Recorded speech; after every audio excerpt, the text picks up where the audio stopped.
আসসালামু আলাইকুম। জানার ইচ্ছা চ্যানেলে আপনাদের সবাইকে স্বাগতম। আশা করছি পুরোটা সময় জুড়েই আমার সাথেই থাকবেন। হযরত আবু হুরায়রা রাদিয়াল্লাহু তাআলা আনহুর বরাতে এই হাদিসটির বর্ণনা আছে। তিনি নবী সাল্লাল্লাহু আলাইহি ওয়াসাল্লামের কাছে নিচের ঘটনাটি শুনেছেন। বনি ইসরাইলের এক লোক অন্য এক লোকের কাছে এসে 1000 দিনার ঋণ চাইল। তখন সে অর্থাৎ ঋণদাতা বলল, কয়েকজন সাক্ষী আনো, আমি তাদের সাক্ষী রাখবো। সে বলল, সাক্ষী হিসাবে আল্লাহই যথেষ্ট। তখন ঋণদাতা বলল, তাহলে একজন জামিনদার উপস্থিত করো। সে বলল, জামিনদার হিসাবেও আল্লাহই যথেষ্ট।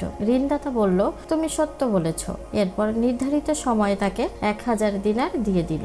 তারপর ঋণ গ্রহীতা সমুদ্রে সফর করলো। সে তার কাজ শেষ করে যেই যানবাহন খুঁজতে লাগলো, যাতে নির্ধারিত সময়ের মধ্যে ঋণদাতার কাছে এসে পৌঁছাতে পারে, কিন্তু সে কোনো বাহন পেল না। তখন সে এক টুকরা কাঠ নিয়ে তা ছিদ্র করে ঋণদাতার নামে একটি চিঠি এবং 1000 দিনার তার মধ্যে ভরে ছিদ্র করে সমুদ্রের তীরে এসে বলল, হে আল্লাহ, তুমি তো জানো আমি অমুকের কাছে 1000 দিনার ঋণ চাইলে সে আমার কাছে জামিনদার চেয়েছিল। আমি বলেছিলাম আল্লাহই জামিন হিসেবে যথেষ্ট। এতে সে রাজি হয়। তারপর সে আমার কাছে সাক্ষী চেয়েছিল। আমি বলেছিলাম সাক্ষী হিসাবেও আল্লাহই যথেষ্ট। তাতে সে রাজি হয়ে যায়। আমি তার ঋণ যথাসময়ে পরিশোধ করার উদ্দেশ্যে যানবাহনের জন্য যথাসাধ্য চেষ্টা করেছি, কিন্তু পাইনি। তাই আমি তোমার কাছে সোপর্দ করলাম। এই বলে সে কাঠের টুকরাটি সমুদ্রে ছুঁড়ে মারল, আর কাঠের টুকরাটি সমুদ্রে ডুবে গেল।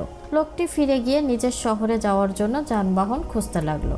এদিকে ঋণ গ্রহীতা কোনো নৌযানে করে তার মাল নিয়ে আসে কিনা সে আশায় ঋণদাতাটি গেল সমুদ্রে তীরে। তার চোখ কাঠের টুকরাটির উপর পড়ল, যার ভিতরে ছিল দিনার। সে কাঠের টুকরাটি তার পরিবারের জ্বালানি হিসেবে বাড়ি নিয়ে গেল। কাঠটি চেরার পর সে দিনার আর চিঠিটি পেয়ে গেল। কিছুদিন পর ঋণ গ্রহীতা 1000 দিনার নিয়ে এসে হাজির হলো। বলল, আল্লাহর কসম, আমি আপনার দিনার যথাসময়ে পৌঁছে দেওয়ার জন্য যানবাহনের খোঁজেছিলাম, কিন্তু আমি এই যে এখন নৌযানে করে এলাম, এর আগে আর কোনো নৌযান আমি পাইনি। ঋণদাতা বলল, তুমি কি আমার কাছে কিছু পাঠিয়েছিলে? ঋণ গ্রহীতা বলল, আমি তো তোমাকে বললামই যে এর আগে আমি আর কোনো নৌযান পাইনি। সে বলল, তুমি কাঠের টুকরার ভেতরে যা পাঠিয়েছিলে তা আল্লাহ তোমার পক্ষ থেকে আমাকে আদায় করিয়ে দিয়েছেন। তখন সে আনন্দ চিত্তে 1000 দিনার নিয়ে ফিরে গেল। সহিহ বুখারী হাদিস নম্বর 2291। ভিউয়ার্স, আজ এ পর্যন্তই। পরবর্তী ভিডিও দেখার আমন্ত্রণ জানিয়ে আজকের মতো এখানেই শেষ করছি। আল্লাহ হাফেজ।